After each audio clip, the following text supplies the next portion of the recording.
ہم کریں گے ہر مظلوم کی حمایت۔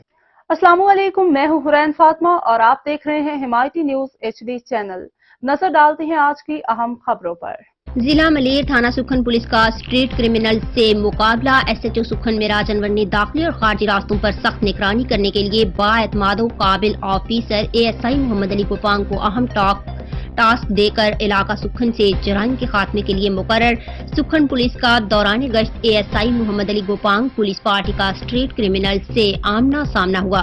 دوران گشت سکھن پولیس نے بمقام قاسم ٹاؤن روہڑی روڈ پر 2 مشتبہ بائیک سوار اشخاص کو مشکوک جان کر رکنے کا اشارہ کیا۔ مشکوک افراد نے رکنے کی بجائے پولیس پارٹی پر فائرنگ شروع کر دی۔ 2 طرفہ فائرنگ کے تبادلے کے بعد ایک ملزم زخمی حالت میں گرفتار، جبکہ ملزم کا دوسرا ساتھی فرار ہونے میں کامیاب۔